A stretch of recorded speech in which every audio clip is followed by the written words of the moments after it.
Film की शुरुआत में हम एक मिटाया नाम के लड़के को देखते हैं जो सबवे स्टेशन में डरा सहमा खड़ा था क्योंकि उसे लग रहा था कि वो किसी मेज में किसी भूल भुलैया में फंस गया है, जहाँ पर एग्जिट नंबर 8 से आगे जब भी वो जाता है तो घूम फिर कर वापस वही पहुंच जाता है और हर बार उसे यहीं से गुजरता एक आदमी दिखता है जो कुछ भी बोले बगैर चल रहा था। डरते हुए ही सही, जब मिटाया ने उससे रास्ता पूछने का सोचा ही और अभी बस वो पीछे ही मुड़ा तो वो आदमी अजीब तरीके से आंखें फाड़े डरावना सा मुस्कुराते हुए ठीक उसके पीछे था, जैसे उसने मिटाया की सोच पढ़ ली हो। मिटाया तो उससे ऐसा डरा कि उसने कुछ भी ना पूछा और आगे भाग गया। फिर उसकी नजर एक बोर्ड पर पड़ी जिस पर लिखा था एग्जिट 0, लेकिन ऊपर लगे हुए बोर्ड पर एग्जिट 8 लिखा था। उसे ये बात अजीब लगी। एक बार, दो बार, यहाँ तक कि 100 बार उसने यहाँ से निकलने का रास्ता ढूंढा। हर रास्ता ऐसे बंद था जैसे दरवाजे शो पीस हो। बार बार वो इसी भूल भुलैया में घूमता रहा। उसने इमरजेंसी कॉल करने की भी कोशिश की पर एग्जिट के सभी इंटरकॉम काम नहीं कर रहे थे और उसके अपने फोन में भी किसी किस्म के सिग्नल नहीं थे।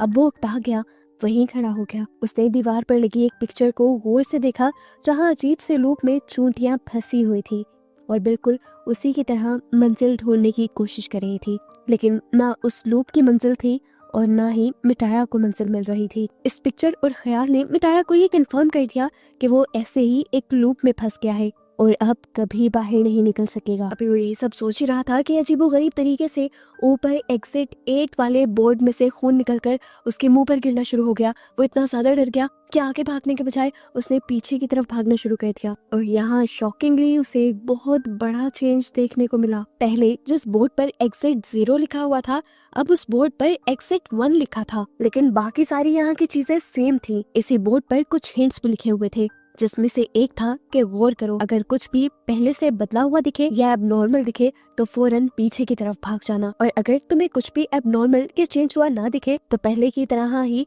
एग्जिट 8 की तरफ बढ़ते रहना। म्याटा समझ जाता है कि उस टाइम उस रेड लिक्विड का गिरना एबनॉर्मेलिटी थी।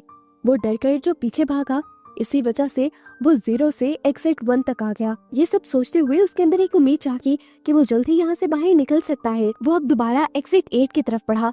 उसे कुछ चेंज नहीं लगा तो आगे बढ़ता रहा और जब एग्जिट 0 वाले बोर्ड तक पहुंचा तो शॉक रह गया। जहाँ पहले एग्जिट 1 लिखा आ रहा था वो वापस 0 हो गया था। मतलब उसने कुछ गलत किया था।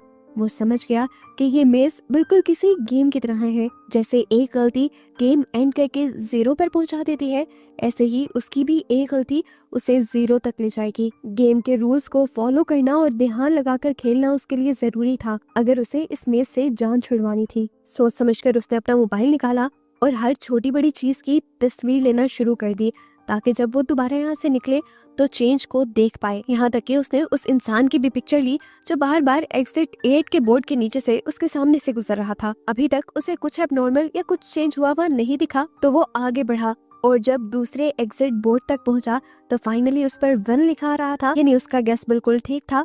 पहले कुछ चेंज नहीं हुआ था और उसने लेवल 1 पार कर लिया था। लेवल 2 के लिए वो जानता था कि उसे दोबारा यहीं पर घूमना है और चेंज देखना है। अब आगे बढ़कर वो जैसे ही अपना मोबाइल निकालता है पिक्चर्स को देखकर यहाँ पर चेंज ढूंढने के लिए, तो देखता है कि उसकी मोबाइल में आई हुई सभी पिक्चर्स ब्लर हो गई थी जिनमें अब कुछ समझ नहीं आ रहा था। वो समझ गया कि उसे ये गेम जीतने के लिए सिर्फ अपने दिमाग का इस्तेमाल करना है। अभी वो यही सब सोच ही रहा था कि उसने देखा कि वो आदमी जो हमेशा एग्जिट 8 के नीचे वाले बोर्ड के नीचे से गुजरता था वो वहीं पर रुका हुआ था। उसे फौरन समझ आ गया यही चेंज है, इसीलिए वो फौरन पीछे के रास्ते पे भागा। लेकिन डराने वाली बात ये थी कि वो आदमी उसका पीछा करने लगा था, कुछ इस तरह से कि वो चलता भी नहीं था, लेकिन जब जब मिटाया पीछे की तरफ देखता था तो वो आदमी ठीक उसके पीछे हुआ करता था। डरकर मिटाया गिर भी गया। जब वो उठा तो उसने देखा कि वो एग्जिट 0 वाले बोर्ड तक पहुंच गया है जहाँ पर अब फाइनली 2 लिखा हुआ आ रहा था और उसके पीछे वो आदमी भी नहीं रहा था, जिसका मतलब उसने एक और लेवल पार कर लिया था। 2 लेवल्स को पार करने के बाद मियाटा का कॉन्फिडेंस और भी ज्यादा बढ़ जाता है।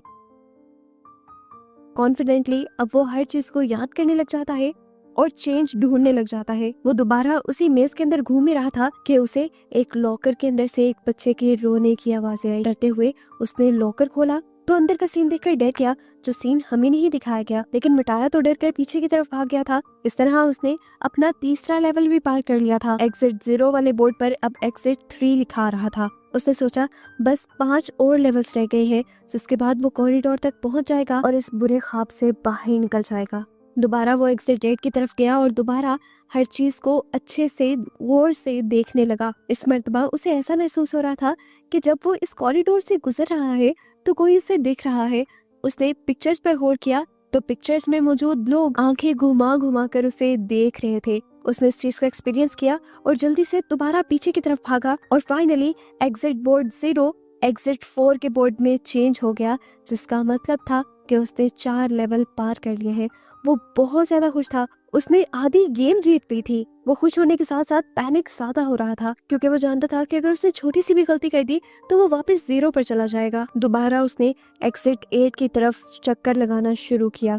अभी वो कॉरिडोर से गुजर ही रहा था कि उसका फोन बजा। उसने देखा कि उसकी गर्लफ्रेंड की कॉल आ रही थी। मिटाया को उसकी कॉल से बहुत अजीब फील होता है, क्योंकि कुछ दिन पहले ही तो उन दोनों ने एक दूसरे को छोड़ने का फैसला किया था। मिटाया ने कॉल उठाई तो मिटाया को पता चला कि वो डैड बनने वाला था। उस लड़की ने सारा फैसला मिटाया पे छोड़ दिया था। अगर मिटाया इस बच्चे को पैदा करना चाहता था तो वो लड़की मिटाया के पास आने के लिए भी दोबारा तैयार थी। ये बात सुनकर मिटाया का दिल अजीब होने लग जाता है। उसे कुछ दिन पहले का वाकया याद आता है, जब वो एक ट्रेन के अंदर था और एक बच्चा रो रहा था। उस रोते हुए बच्चे और उसकी मोम को एक आदमी ने डांट दिया था। वो उस बच्चे और उसकी मोम के लिए स्टैंड लेना चाहता था और उस आदमी को कुछ कहना चाहता था, लेकिन उसके अंदर इतनी भी हिम्मत नहीं हुई कि वो कुछ कह सके।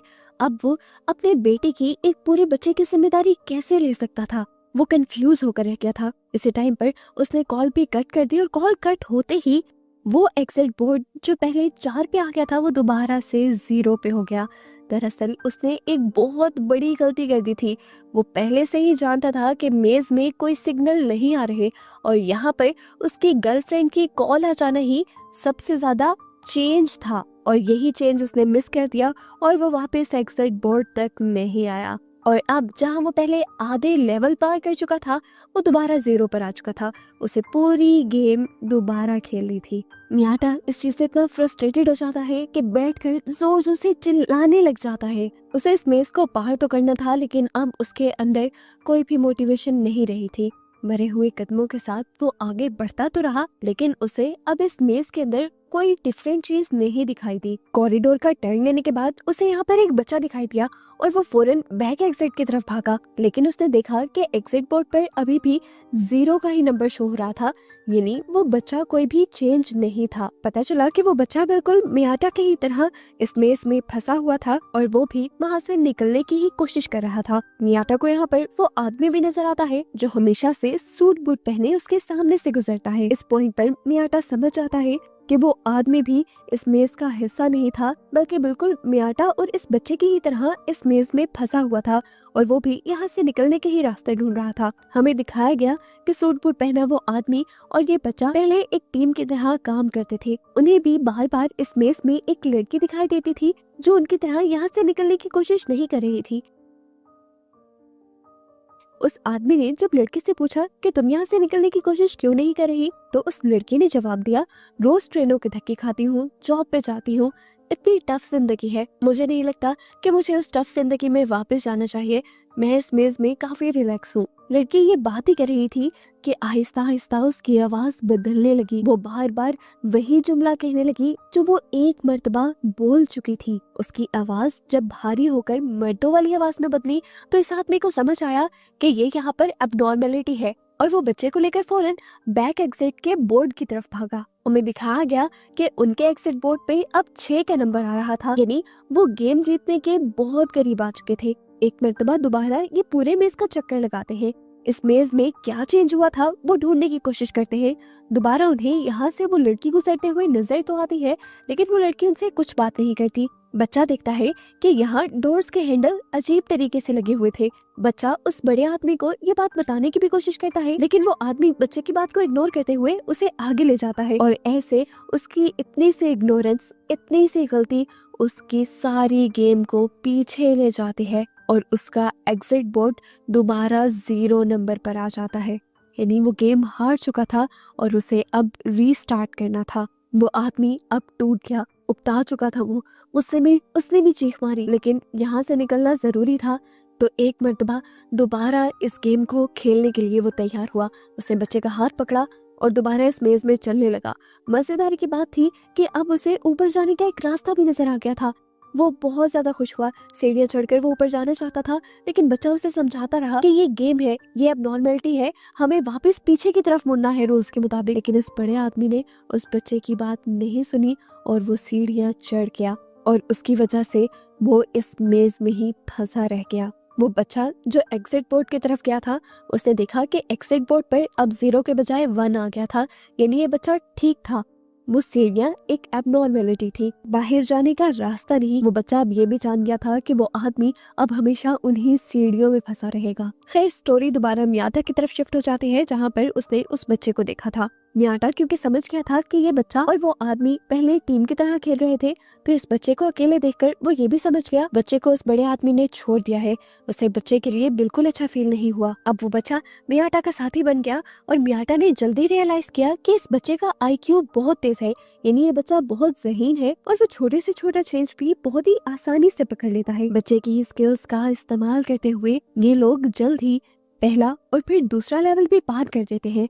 और जब तीसरा लेवल पार करने के लिए वो इस मेज के अंदर घूम रहे थे, तो एकदम से मेज की लाइट फ्लिकर करने लगी, जलने बुझने लगी। बच्चों के रोने के साथ साथ चूहों के अजीबो गरीब तरीके से बोलने की आवाजें यहाँ आने लगी थी। मियाटा ने अपने फोन की लाइट ऑन की तो उसे वो आदमी भी बहुत ही अजीबो गरीब तरीके से खड़ा हुआ दिखाई दिया।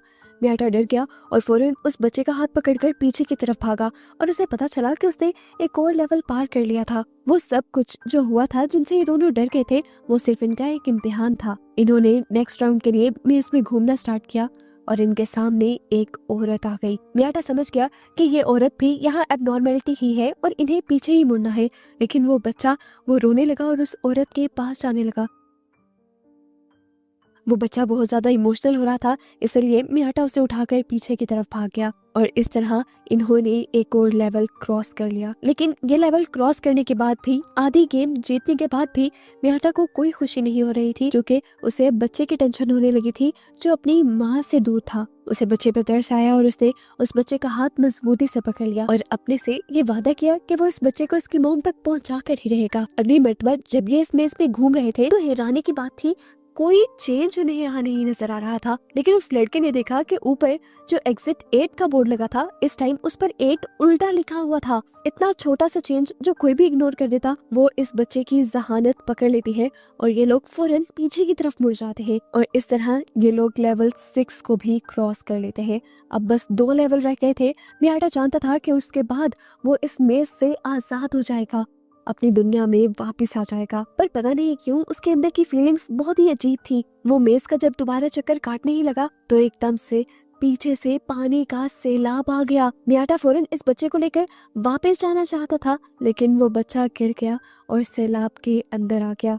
मियाटा खुद आगे नहीं बढ़ा, वो उस बच्चे को बचाने के लिए पानी के अंदर चला गया और पानी के अंदर जाते ही मियाटा की तो जैसे दुनिया ही बदल गई। उसे अजीबो गरीब सा वियन आने लगा और उसने अपने आप को बीच के पास देखा, जहां उसने देखा कि उसके साथ उसकी दोस्त थी और ये बच्चा जो इस टाइम उसके साथ मेज में था, वो उसकी फैमिली, उसके बेटे के तौर पर उसे नजर आ रहा था। यहाँ पर वो इस बच्चे के साथ बहुत एंजॉय कर रहा था और इस टाइम पर उसे एहसास हुआ कि बाप होना कोई बर्डन नहीं होता, बल्कि ये एक बहुत ही खूबसूरत एहसास और बहुत ही खूबसूरत रिश्ता है। इससे पहले कि वो कुछ और सोच पाता, उसकी बॉडी में बहुत शदीद दर्द होता है और वो रियलिटी में वापस आ जाता है। मियाटा खुद और वो बच्चा अभी तक पानी में फंसा हुआ था। मियाटा अपनी पूरी ताकत लगाता है, उस बच्चे को उठा लेता है और उस पानी से ऊपर रखने की कोशिश करता है। उसने बच्चे को एग्जिट 8 के बोर्ड के ऊपर लटका दिया था और खुद वो पानी के बहाव के साथ बहता हुआ चला गया। सीन कट हुआ और कुछ देर बाद का सीन दिखाया गया। वो छोटा बच्चा जब जागा तो उसने अपने आप को एक तबाह हुई जगह पर देखा। वो बच्चा वापस पीछे की तरफ मुड़ गया। हैरानी की बात थी, उस बच्चे को अभी भी सारे रास्ते और रूल्स याद थे और जब वो पीछे की तरफ मुड़ा तो अब एग्जिट बोर्ड पर 7 का नंबर नजर आ रहा था, यानी इन लोगों ने एक और लेवल पार कर लिया था। वो बच्चा जानता था कि अब बस आखिरी लेवल रह गया है जिसे उसे पार करना है, लेकिन अब उसके साथ मियाटा नहीं है। दूसरी तरफ हमें दिखाया गया कि मियाटा भी फाइनली फाइनल लेवल तक यानी लेवल 8 तक पहुंच गया था। वो हैरान हुआ, खुश नहीं। उसे समझ नहीं आई कि क्या ये उसकी जीत है या ट्रैप है। उसे अब आगे की सीढ़ियां साफ नजर आ रही थी और उन सीढ़ियों पर अब लोग भी चल रहे थे। वो कंफ्यूज था कि वो पीछे जाए या आगे चला जाए। कंफ्यूज होते हुए वो आगे बढ़ा और उसने अपने फोन से अपनी फ्रेंड को भी कॉल मिलाई। अब उसके फोन में सिग्नल्स भी आ गए थे, यानी उसे लग रहा था कि वो असल वर्ल्ड में आ चुका है। वो इस मेज से फाइनली आजाद हो गया है। उसकी फ्रेंड जब कॉल उठाती है तो म्याटा कहता है कि मैं इस रिस्पॉन्स